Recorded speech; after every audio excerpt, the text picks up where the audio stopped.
नमस्कार, आप देख रहे हैं स्पेशल रिपोर्ट। आपके साथ मैं हूं अंजना ओम कश्यप। योगी आदित्यनाथ का ये दावा था उत्तर प्रदेश में मुख्यमंत्री बनने के बाद कि वो 15 जून तक यूपी की सभी सड़कों को गड्ढा मुक्त बना देंगे। वादा तो कर दिया और 60,000, पता है 60,000 किलोमीटर सड़कें हैं पूरे यूपी में जिनको गड्ढा मुक्त करना था।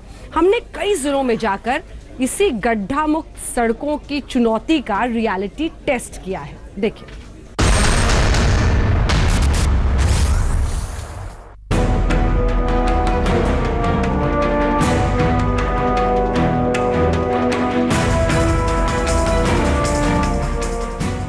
आपने इसी तरीके से एक घोषणा की कि जितने भी उत्तर प्रदेश में गड्ढे हैं उनको आप 15 जून तक भर देंगे।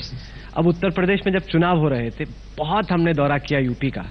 सर यहाँ पे बहुत गड्ढे हैं, ये सवा महीने में भर देंगे आप? बिल्कुल भरेंगे। कैसे भरेंगे? आप देखते रहिए। क्योंकि आप ये जान लीजिए कि अगर 15 जून तक नहीं भरे गए तो कैमरा लेके आज तक की टीम घूमेगी, रियलिटी चेक करेगी। पूरा घूमे। मैं चाहूंगा कि इसको अभी से प्रारंभ करना चाहिए आपको। यूपी के मुख्यमंत्री योगी आदित्यनाथ ने 15 जून तक यूपी की सड़कों को गड्ढा मुक्त करने का दावा किया था। आज तक वो कैमरे लेकर सड़कों पर निकलने की चुनौती दी थी।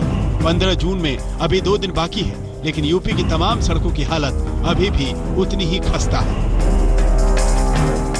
तो चलिए शुरुआत करते हैं पूर्वी उत्तर प्रदेश के तराई इलाके के गोंडा जिले से।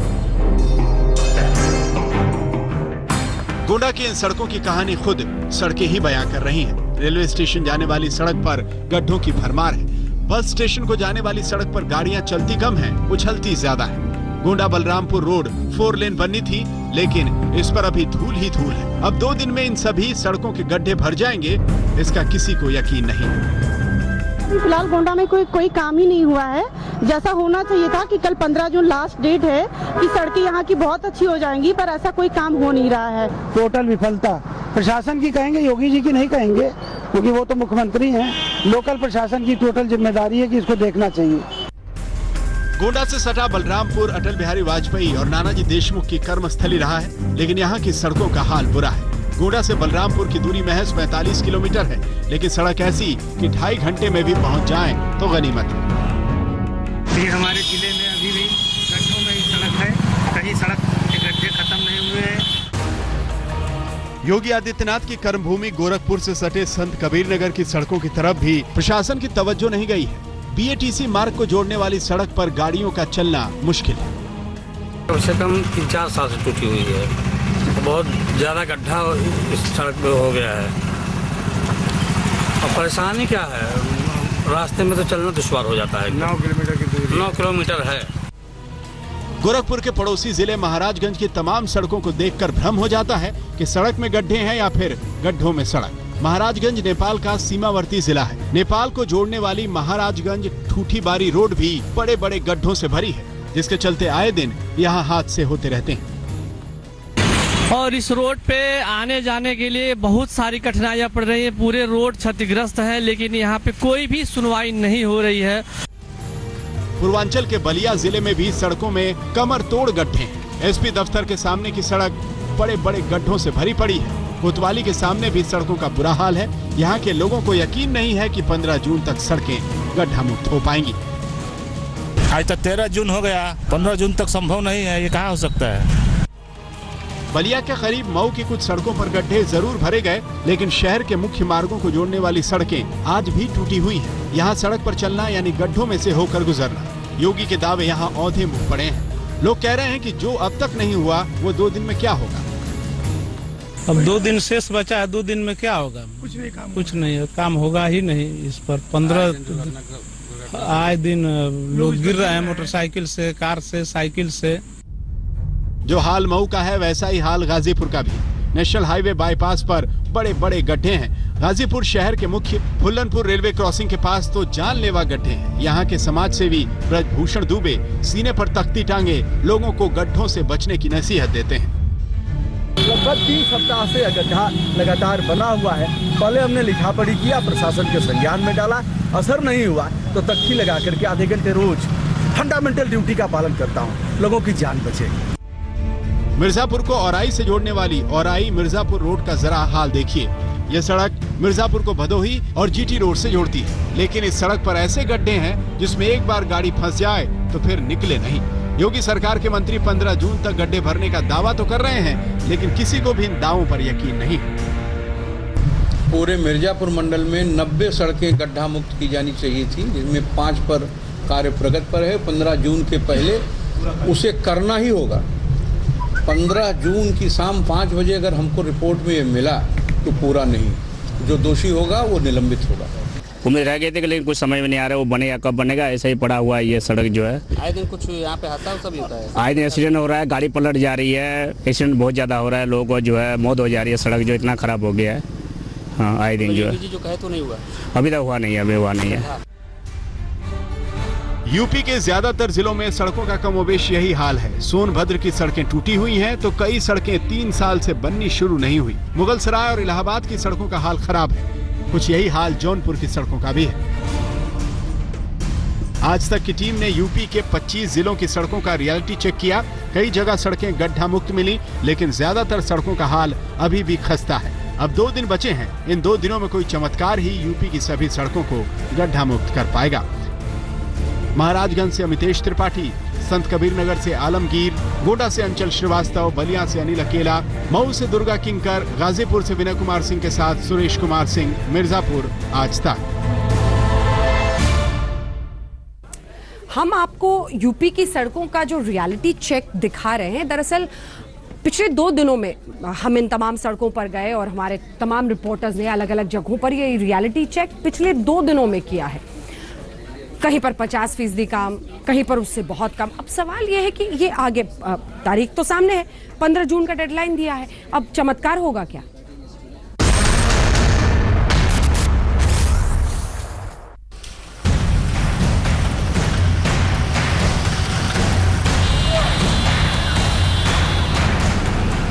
उन्नाव से रायबरेली रोड की हालत क्या है, आप इन तस्वीरों में देख सकते हैं। लालगंज के पास ये सड़क बुरी तरह टूटी है। सड़क कम है, गड्ढे ज्यादा हैं। योगी आदित्यनाथ की महत्वाकांक्षी योजना है कि 15 जून तक प्रदेश की तमाम सड़कों को गड्ढा मुक्त कर दिया जाए, लेकिन इस सड़क की खस्ता हालत पिछले 10 सालों से ऐसी ही है। किसी भी सरकार ने इस सड़क की कोई सूध नहीं ली। वजह, गाड़ी जो भी जाती है इन सड़कों पे वो हिचकोले खाते जाती है। ये यूपी की व्यस्त सड़कों में से एक है, लेकिन इस सड़क पर गड्ढों से बचकर गाड़ियां निकालना कोई हंसी का खेल नहीं है। करीब 85 किलोमीटर की इस पूरी सड़क का हाल कुछ ऐसा ही है। 15 जून तक इस सड़क का भला होने के आसार दूर दूर तक दिखाई नहीं देते। ये भगवान कृष्ण की नगरी मथुरा की सड़कें हैं। मांट इलाके की ये सड़क मथुरा को ग्रामीण इलाके से जोड़ती है, लेकिन इस सड़क पर 2-2 फीट गहरे गड्ढे हैं। रोड की स्थिति तो ये है कि यहाँ पर दिन में चलना इतना मुश्किल है, और रात का सफर तो यहाँ पे बिल्कुल भी सेफ नहीं है। मतलब 1% भी कंसीडर नहीं किया सकता यहाँ पे सेफ जर्नी हो सकती है। हाथरस में NH 93 से शहर के अंदर जा रही 11 किलोमीटर लंबी सड़क उखड़ी पड़ी है। बड़े वाहनों से उड़ती धूल और ऊपर से बड़े बड़े गड्ढे हादसों को दावत देते हैं। यही हालत सिकंदरा राव से कासगंज को जाने वाली सड़क, सिकंदरा राव से जलेसर जाने वाली सड़क का है। जैसे ही योगी सरकार ने कहा सड़क सही हो जाएंगी, अभी नहीं हुई है। अभी ना भाई तुम्हें लग रहा है सही हो जाएंगी? नहीं, मुश्किल है। पीलीभीत में पूरे शहर की सड़कें खुदी पड़ी हैं। पूरनपुर तहसील का मुख्य मार्ग उखड़ा पड़ा है।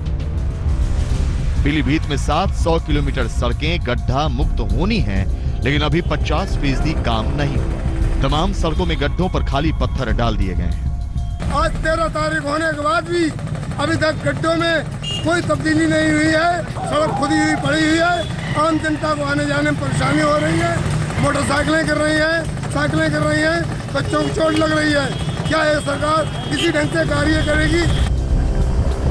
लखीमपुर में सड़कों की खस्ताहाली की कहानी जानने के लिए बस कलेक्ट्रेट गेट और PWD के सरकारी गेस्ट हाउस के सामने की सड़कों पर निगाह डाल लीजिए।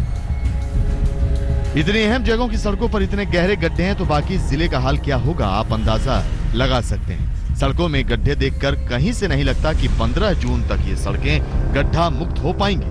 ऊपर वाले फर्रुखाबाद की मुख्य सड़कों पर तो गड्ढे जरूर भर गए, लेकिन शहर के भीतर और ग्रामीण इलाकों की सड़कों का हाल खराब है। एटा को कासगंज, बदायूं, बरेली से जोड़ने वाली सड़क की तो हालत बहुत ही खस्ता है। गड्ढे ज्यादा हैं, सड़क बहुत कम बची है। शहर के मुख्य मार्ग पर पानी भरा हुआ है। एटा जलेसर निधौली रोड की भी खस्ता हाल है। यहाँ इन गड्ढों से इतनी बड़ी परेशानी है कि आए दिन एक्सीडेंट होते हैं, आए दिन मतलब लोगों की चोटें लगती हैं और ये गड्ढा मुक्त अभी तक सड़कें नहीं। ये बागपत जिले में दिल्ली यमुनोत्री हाईवे का हाल है। हाईवे पर ईंट बिछी है जिसमें जगह जगह गड्ढे बने हुए हैं। इन गड्ढों में अक्सर गाड़ियां फंस जाती हैं। इसके बाद घंटों जाम के हालात बन जाते हैं।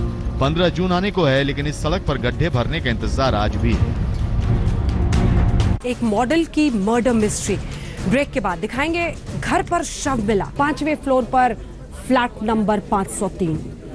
4 दिन से मॉडल का लाश वहां पर सड़ रहा था। एसी चला हुआ था। क्या हत्यारे ने जानबूझकर ये किया था? आखिरकार क्या उस एसी से ही राज खुलेंगे? देखिए ये रिपोर्ट। जुल्मी रे जुल्मी, अरे का क्यों रे बबुआ? जुल्मी रे जुल्मी, वो झट गई निंदिया, चुपके से मेरे घिसक गए बिंदिया। जुल्मी रे जुल्मी, वो झट गई निंदिया। हाय। बॉलीवुड की एक और हीरोइन का अंत हो गया और बॉलीवुड की इस हीरोइन की मौत भी एक मिस्ट्री बन गई है। जी हां, स्ट्रगलिंग एक्ट्रेस और मॉडल कृतिका चौधरी की लाश उनके फ्लैट में सड़ती हुई मिली है। 12 जून सोमवार की रात मुंबई का अंधेरी वेस्ट इलाका, बेडरूम में सड़ी हुई मिली हीरोइन की लाश। यही वो फ्लैट नंबर 503 है जिसमें कृतिका चौधरी की लाश पिछले 4 दिनों से सड़ रही थी। अब कृतिका के साथ क्या हुआ, कृतिका की मौत कैसे हुई, ये एक सस्पेंस बन चुका है। और आज हम एक हीरोइन की मौत के सस्पेंस को सुलझाने की कोशिश करेंगे और ये भी जानने की कोशिश करेंगे कि आखिर कृतिका चौधरी की मौत कैसे हुई। क्या ये मर्डर या फिर सुसाइड है? क्यों 4 दिन तक बेडरूम में कृतिका की लाश सड़ती रही? एक हीरोइन की मौत के पीछे वो कौन सा राज है जिसने उसका वजूद ही दुनिया से मिटा दिया? सोमवार देर शाम को मुंबई पुलिस ने इसी अंधेरी की बिल्डिंग से जो है वो कृतिका चौधरी नाम की स्ट्रगलिंग एक्ट्रेस और मॉडल जो है उसका शव बरामद किया। 503 नंबर के फ्लैट में वो रहती थी। इसी बिल्डिंग के 5वें मंजिल पे ये फ्लैट था। ये मामला तब सामने आया जब उनके नेबर जो है उन्होंने पुलिस को कंप्लेंट की कि इस फ्लैट से जो है बहुत ही गंदी ऐसी बदबू आ रही है। मुंबई के अंधेरी इलाके की भैरवनाथ सोसाइटी के 5वें फ्लोर पर तेज बदबू आ रही थी। पड़ोसियों ने इसकी शिकायत पुलिस से की और जब कृतिका के फ्लैट का दरवाजा खोलकर पुलिस अंदर घुसी तो दंग रह गई। मंजर डरावना था। बेडरूम में कृतिका की लाश पड़ी थी। इस टाइम में मैं यही बता सकता हूं कि एक महिला की बॉडी मिली है और हम लोग उसमें पूरी छानबीन कर रहे हैं। अभी तो कोई नतीजे पे हम पहुंचे नहीं हैं। आप कमरे के अंदर की तस्वीरें देख सकते हैं। सारा सामान बिखरा हुआ पड़ा है। कृतिका की लाश को पोस्टमार्टम के लिए भेज दिया गया है। फ्लैट के अंदर का मंजर देखते ही पुलिस फौरन फॉरेंसिक टीम को बुलाती है ताकि सबूत अच्छे से जुटाए जा सके और कृतिका की मौत की असली वजह पता लगाई जा सके। कृतिका एक स्टाइलिश मॉडल थी। पुलिस का कहना है कि कृतिका के कमरे का एसी भी चल रहा था और कमरे का तापमान करीब 19 डिग्री के आसपास था। पुलिस की माने तो एसी इसलिए ऑन करके छोड़ा गया ताकि शव से बदबू बाहर न जाने पाए, लेकिन लाश को 3-4 दिन हो चुके थे, इसीलिए बदबू आना शुरू हो गई थी। अभी ये बॉडी डिकम्पोज है और वो डॉक्टर जब तक उसका जब पूरी एग्जामिनेशन नहीं कर लेगा ये पता अब कहना ठीक नहीं है।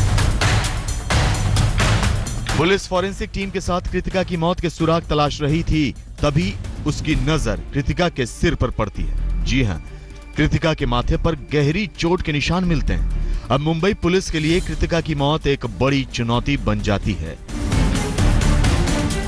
और पुलिस बिल्डिंग के आसपास जितने भी सीसीटीवी कैमरे हैं उनकी तरफ नजर दौड़ाती है और सबकी फुटेज खंगालती है, फिर चाहे वो बिल्डिंग के गेट के बाहर एक दुकान का सीसीटीवी कैमरा हो या फिर पास के एक मंदिर में लगा सीसीटीवी कैमरा। आज तक की टीम भी उन लोगों से बात करती है जिनसे पिछले एक हफ्ते में कृतिका चौधरी की मुलाकात हुई थी। ये लोग भी कृतिका की पूरी कहानी बताते हैं। कृतिका को मैं इतना ही जानता था कि एक पंडित के नाते, जैसे लोग बाग मंदिर में आते हैं कि आप कैसे हो, कुछ प्रॉब्लम होती है तो पंडित से पूछते हैं। तो कृतिका से मैं 6-7 दिन पहले यही मिला था। तो कृतिका कुछ सामान लेके ऊपर जा रही थी तो कृतिका ने बोला था हाय हेलो कृतिका से हुआ, और कृतिका को देख के ऐसा लगता नहीं था कि ऐसा हो जाएगा। फिर क्या हुआ था कृतिका के साथ? क्या कृतिका का किसी के साथ झगड़ा हुआ था? कृतिका ने कौन कौन सी फिल्मों और टीवी सीरियल में काम किया था? एक मिस्ट्री के एक एक पहलू को जांचने की कोशिश हम कर रहे हैं। मुंबई से मयूरेश गणपति के साथ आज तक ब्यूरो। कृतिका चौधरी, उसका पति कहां पर है? बॉलीवुड में आखिर इतना बड़ा उसका दुश्मन कौन था जो उसकी जान लेना चाहता था? माथे पर उसके चोट के निशान हैं, पुलिस तफ्तीश कर रही है। उत्तराखंड के हरिद्वार शहर की कृतिका बॉलीवुड में अपना करियर बनाने के लिए मुंबई आई थी। हरिद्वार में कृतिका ने ब्यूटी कंपटीशन भी जीता था और उसका ख्वाब यही था कि वो एक दिन बॉलीवुड की बड़ी हीरोइन बनेगी, एक्टिंग की दुनिया में अपना नाम करेगी। लेकिन मुंबई में उसके करियर का द एंड हो गया और उसकी मौत भी एक मिस्ट्री बन गई। कृतिका के परिवार को उसकी मौत की खबर दे दी गई है। पुलिस अपनी जांच को उसके माथे पर मिले चोट के निशान के साथ आगे बढ़ा रही है। पुलिस ने कृतिका का मोबाइल फोन, लैपटॉप अपने कब्जे में ले लिया है। कृतिका को करीब से जानने वाले यही कहते हैं कि वो काफी खुशमिजाज लड़की थी। मैं उसको देखा यहाँ अकेले देखता था। उनके घर पे भी एक बार गया था पूजा करने के लिए। घर पे शिव मंदिर बना के रखा है उसने, और उनको देख के लगता नहीं था कि ऐसा हो जाएगा। घर में वो अकेले ही रहती थी या उनके साथ कोई और रहती थी? नहीं, मैं तो जब गया तो अकेले, और शायद वो अकेले ही रहती थी। हरिद्वार की रहने वाली थी, तो मम्मी वगैरह से बात करती रहती थी, लेकिन रिलेशन में यहाँ पे कोई नहीं था। वो घर यहाँ पे अकेले रहती थी। फिर ऐसा क्या हो गया कि कृतिका की लाश तक फ्लैट के अंदर ही सड़ गई? चलिए अब ये जानने की कोशिश करते हैं कि क्या कृतिका की किसी से कोई रंजिश तो नहीं थी। साल 2011 में एकता कपूर की कंपनी बालाजी के शो परिचय में पहली बार कृतिका चौधरी को काम मिला था। परिचय के कुछ एपिसोड में काम करने के बाद वो शो से अलग हो गई थी। ये भी कहा जाता है कि प्रोडक्शन टीम से मतभेद के चलते कृतिका ने यह शो छोड़ा था। कृतिका ने 2013 में कंगना की फिल्म रज्जो में एक छोटा रोल किया था, तो फिल्म मुंबई कैंट डांस साला में भी उसको रोल मिला था। कृतिका ने कुछ एड और फैशन शोज में भी हिस्सा लिया था, और सबसे बड़ा गहरा राज यह है कि कृतिका चौधरी ने शादी भी कर रखी थी। सूत्रों की माने तो कृतिका के पति को भी पुलिस तलाश कर रही है, लेकिन साजिश का सबसे बड़ा शक कृतिका के माथे पर चोट के निशान पैदा करते हैं। क्योंकि अगर ये खुदकुशी होती तो ऐसी चोट की गुंजाइश कम होती। चोट अगर गिरने या फिर किसी और वजह से लगती तो लाश बिस्तर पर नहीं होती। कृतिका की लाश का इतने दिनों से बिस्तर पर पड़े होना भी कम अजीब नहीं है। यानी वो इतने दिनों तक फ्लैट में बंद रही और किसी ने उसे ढूंढने की कोशिश भी नहीं की। एक अहम सवाल ये भी कि कृतिका का फ्लैट आखिर अंदर से बंद था या फिर बाहर से। जाहिर है इन तमाम सवालों के जवाब तफ्तीश पूरी होने पर मिल सकते हैं। कृतिका का मोबाइल फोन भी बड़ा राज खोल सकता है, तो बिल्डिंग के आसपास लगे सीसीटीवी कैमरे भी कृतिका के मौत के रहस्य का सच बता सकते हैं। एजाज खान के साथ सौरभ वक्तानिया, मुंबई आज तक। धूम से भी बड़ी चोरी का खुलासा अब आपके सामने करते हैं। गाजियाबाद मोदी नगर, बिल्कुल धूम फिल्म के स्टाइल में 30 लॉकर्स और 30 लॉकर्स पूरी तरह से साफ। किस तरह से ये डकैती, ये चोरी हुई है, देखिए।